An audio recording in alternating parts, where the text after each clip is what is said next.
Pemerintah melalui Kementerian Ketenagakerjaan membuat aturan baru pencairan dana jaminan hari tua atau JHT. Dalam Permenaker nomor 2 tahun 2022 tentang tata cara dan persyaratan pembayaran manfaat jaminan hari tua disebutkan bahwa JHT baru bisa dicairkan saat usia mencapai 56 tahun atau usia pensiun. Kebijakan baru ini menuai polemik di masyarakat, apalagi para pekerja. Mereka berasumsi bahwa pekerja membutuhkan dana tersebut untuk modal usaha dan melanjutkan kehidupan setelah di PHK atau berhenti dari pekerjaan.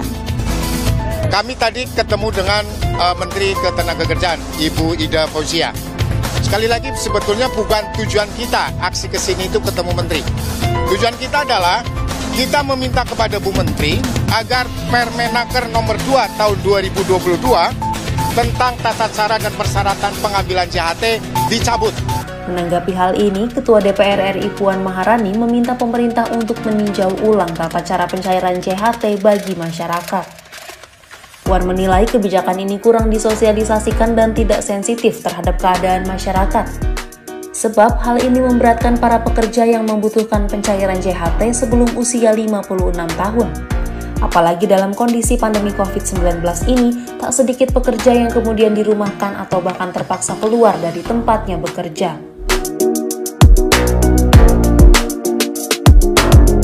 Diketahui, Permenaker nomor 2 tahun 2022 sebenarnya implementasi dari regulasi Undang-Undang nomor 40 tahun 2004 tentang Sistem Jaminan Sosial Nasional atau SJSN.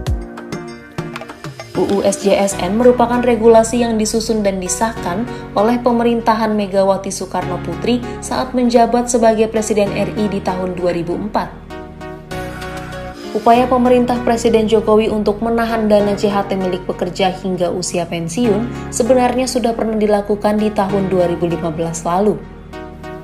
Saat itu, heboh penolakan perubahan skema pencairan JHT pada Juli 2015 saat pemerintah juga mengeluarkan aturan pencairan JHT di usia 56 tahun.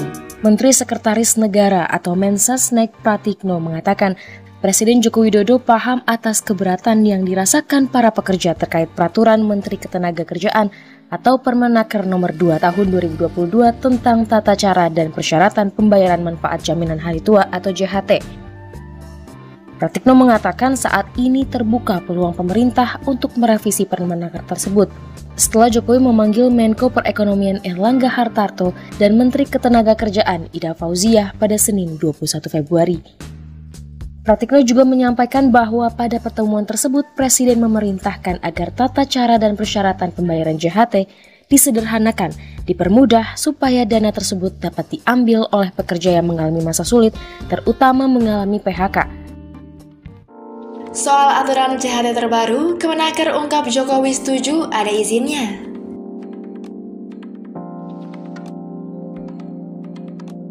Kementerian Ketenagakerjaan atau Kemenaker mengungkapkan bahwa aturan jaminan hari tua telah disetujui oleh Presiden Joko Widodo. Peraturan Menteri Ketenagakerjaan atau Permenaker nomor 2 tahun 2022 tentang cara dan persyaratan pembayaran manfaat jaminan hari tua atau JHT telah mendapatkan restu dari Jokowi. Dikutip dari Warta Ekonomi Jaringan Suara.com, pernyataan itu menanggapi soal anggapan Kemenaker tak melakukan konsultasi dengan Presiden. Disetujui Presiden, ada izin dari Setkap atau Sekretariat Kabinet. Ini sudah melalui proses harmonisasi di Kemenkumham, kata Dirjen Pembinaan Hubungan Industrial dan Jaminan Sosial Indah Anggoro Putri dikutip Warta Ekonomi Jaringan Suara.com Kamis 17 Februari. Indah mengatakan, penyusunan Permenaker telah melakukan sejumlah rangkaian proses. Ia membantah soal Permenaker itu bertentangan dengan Jokowi. Kalau Permenaker nomor 2 tahun 2022 dianggap bertentangan dan melawan Pak Jokowi, pasti kantor Sekretariat Kabinet, kantor Kemenkumham tak menyetujui terbitnya ini. Jelasnya.